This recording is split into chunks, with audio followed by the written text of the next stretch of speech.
juma mokalo chieng' tarik 25 to chieng'no bende moheo ji 10 bende notho. Te githo kaluwore kod oteku mathoth ma bende obila tiyo godo. Koro penjo nyaka karang'o nikech Boniface Kariuki ni bende pod seyo dhi ne obila. Albert Ojwang seyo dhi ne obila.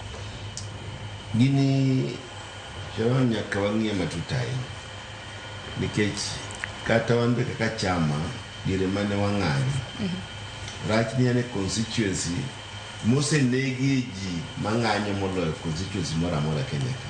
An asebedo gi kuyo ahinya e chunya nikech kane wadhi ng'anyo to osiptand Kenyatta no jowa manogo gi bunde manokel kanyo ne gin ji mang'eny.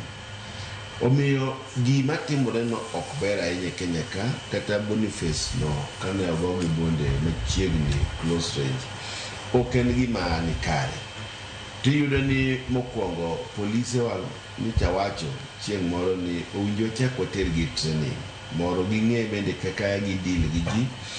To bende namba mar polis kwang'iye Kenya ka namba gi pod tin. Samoro yudo ka bende ji odhi e ng'anyo moloyo polise mantie. Koro samoro kaka gitimre onge. To chik mowinjo waketi ni polis ok owinjo oti gi magina e yo ma ok owinjore. Magina inyalo tiyogo ka koro ngimani ni atari. To owinjo bed ni gin gi rieko ma gitamogo jomoko kata kopo ni gin e ng'anyo. To wache magina owinjo kik gitigo ovyo ovyo. Omiyo awacho ni Boniface kaka noteno sirkal mana kaka osiepna ma Meshak osewacho owinjo chul bill mar osiptal no te nikech Kenyatta be en a public hospital. Apart from chulo sirkal ginyalo waive bill kaka sirkal nikech mano osiptal mar public. Koro Kenyatta Hospital kaka familia wuoyo malicha wakwayo ni CEO makani oyie mondo otimnegi gimiluongo ni waiver nikech mano en public hospital. Gin gi omigi thuolo ma ng'at machalo kamano ma ok nyal chulo bill. CEO nigi thuolo manyalo konye through waiver. To sirkal bende winji okaw ting' jogo kopo ni en gi nyithindo en gi familia owinjo sirkal okaw ting' jogo manodong' nikech ng'anyo to biro dhi kata wanetie kata waonge kata chieng' nikech katiba wa article 37 oyiene ji ng'anyo. Koro bende asenyo ka ji wacho ni owinjo wang'i ni to ng'anyo ni itime nang'o nikech kacha to wach maneno yiene ng'anyo kok iting'o gimoro amora e ofukoni machalo tools.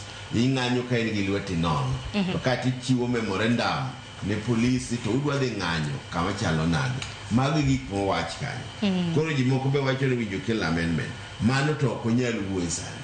To wawacho ni ng'anyo ni nitie omiyo polise yo nyaka ikre ni ng'anyo ni biro bedo. To gima ok wadwar de ka ji ong'anyo to ji wito ngimani.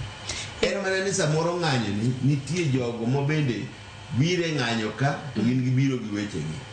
Gidhi e ng'anyo to gidwa kwalo gige ji gidhi e supermarket. Moko be bire ng'anyo to gidwa dhi ka polis gidhi wang'. To polis ng'eny kibaye kidi to gin gibaye gige machielo. Omiyo jogo be madhi ka polis ne dwa wang'o ka polis be mano be nyaka wawe. To polise be madwa tiyo gi excessive force bende nyaka wakwer ni ka ng'anyo nitie to ok owinjo wati gi excessive force nikech ngima ng'ato achiel e piny ka en gima lich ahinya. Nikech mondo mi ng'ato nyuol mabed e piny ka madongi mabed kamano ngima wan ngima ng'ato achiel we kata ji 10 ng'ato achiel kende kotho owinjo bed ni wan gi lit e chunywa molo gimoro amora. Omiyo wakwayo ni kopo ni ng'anyo nitie to polise kik bed ni tiyo gi excessive force. To jogo madhi e ng'anyo be kik bed ni gitimo gik moko manyalo miyo polisi neno ni owinjo ti gi magina. An mano gima nyalo wacho. Erokamano ahinya. Ondiek kapok amiyi thuolo asema ni namoko kuom ote ka hang'eni biro bedo kinywando